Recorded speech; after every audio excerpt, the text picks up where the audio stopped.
And the Word was with God.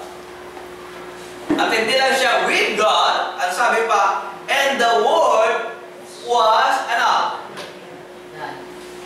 This Word is God.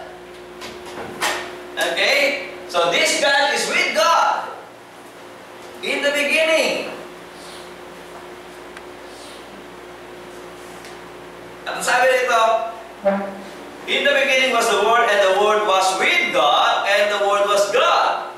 Sa verse 3, sabi, the same, ibig sabihin the same, tutukan niyo yung Word, okay? The same, the Word, was in the beginning with God. So hindi lang siya, nasa pasimula ay nandun siya, kundi kasama na niya ang Diyos ng pasimula. Binasa natin yung Proverbs 8, ang sabi, lumabas ako bago pa likhain ng Diyos ang mundo. Okay, mabasa natin yung mamaya. At isa pa sa sinasabi dito sa John chapter 1 verse 1 to 3, doon sa verse 3, ang sabi, all things, lahat ng bagay. Ano ibig sabihin ng lahat ng bagay? Lupa, yung mga ulam, bundok, mga continents, mga islands, diba? Yung mga living things like fish, birds, animals, insects, lahat ng bagay, sabi niya, all things were made by Him.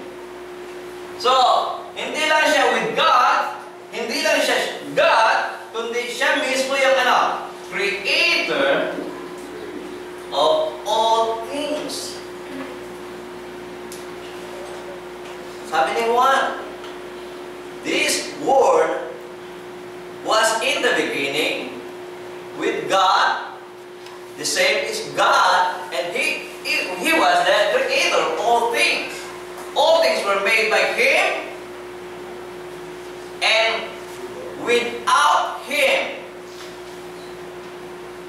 if wala siya, if He was not existing in the beginning, wala rin tayo. Nothing will exist. Without Him, was not anything made that was made. Ibig sabihin, itong word na ito, nakasama mismo ng Diyos, at siya mismo ang Diyos, siya mismo ang creator of all things. Wala tayo sa mundong ito kung siya ay hindi umira ng pasimula pa. Okay? Ano naman connection nito sa ating Panginoon Kristo? Pagkaaral natin, nature of Jesus Christ. Tingnan natin, sinasabi ng Banal na Kasulatan. Sabi po ng Banal na Kasulatan dun sa verse 14, pinasa po natin ng John chapter 1, verse 1 to 3. Na ngayon lalakaw po tayo, doon tayo babasa po sa verse 14. At sabi po ng verse 14, and the Word. So makikita natin, ito pa rin yung subject. The Word. Yung subject na kasama siya ng Diyos, as siya ay Diyos, as siya ang creator of all things. This Word that was existed in the beginning, ano sabi? This Word become, ano? Flesh.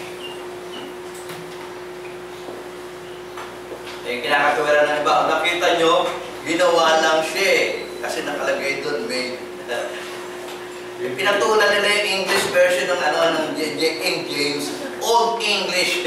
Okay? Pero ibig sabihin lang nito, yung word na ito, in the beginning, wala siyang flesh. In the beginning, wala siya ng flesh ng pagiging human. Pero dumating yung panahon na itong word na ito ay naging human. Naging flesh. Okay? Naging flesh.